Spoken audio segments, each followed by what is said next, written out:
Friends, I wanted to make a quick video tutorial for those of you trying to log into Google Sites or Google Classroom and using your student's username and password to do so. If you run into a permissions issue, that's going to most likely be the challenge. So we're going to encourage all of you to log in using your student's email address and password. You can also use the adult Gmail address that you use for personal email in your home if you have one. But the easiest and most sensible choice is going to be using that Google student username and password that your student has been issued here at school. This is information that went home with all of our students before break. It is also information that your classroom teacher has and can share with you if it's something that you're not familiar with.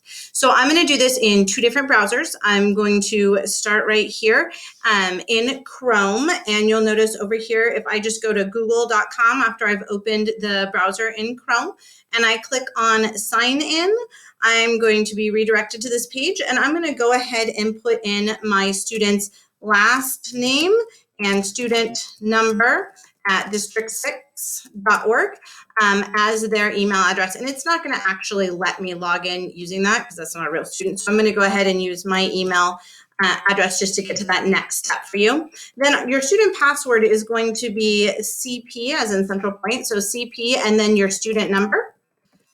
And then you're simply going to hit next, and that will give you access to your Google Sites, Google Classroom, any of those Google pieces that you're using for your remote education with your student, and you will no longer have restricted access to your child's classroom and schoolwork.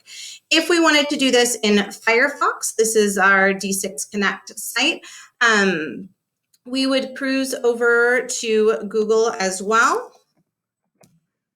And right here, you'll see that I'm logged in. And so this might be the case for you and your family. If you share a device like we do in my family, you may have to go here and you can, there's my kiddo, you can add another account and you will simply do the same thing you did before in Chrome while we're working here in Firefox. So you are going to type in your student's last name, student number at district6.org. Okay, again, still not going to work. So I'm going to go ahead and put mine in. And then you're going to do our password, which is going to be CP and student number. And then you'll hit next. Again, this will give you access to Google Chrome, to Google Classroom, to your Google Sites, any of those things that are set for your child to need permission to access the remote learning. A quick caveat, remember this week is set aside, so Wednesday, Thursday, Friday, April 1st, 2nd, 3rd, for you to learn the technology, to start logging into those sites, to communicate with the teacher. So really to start connecting our teachers and our families on these remote learning platforms. This is supposed to be an easy breezy, lemon squeezy kind of week, so don't get frustrated. Definitely reach out to either our tech helpline if you're struggling with technology or your classroom teacher if you need information like your student's email address.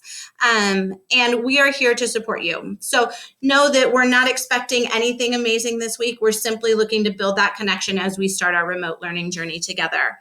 Awesome. Well, thank you so much for watching this tutorial. Do reach out if you need any support, and we are happy to help you.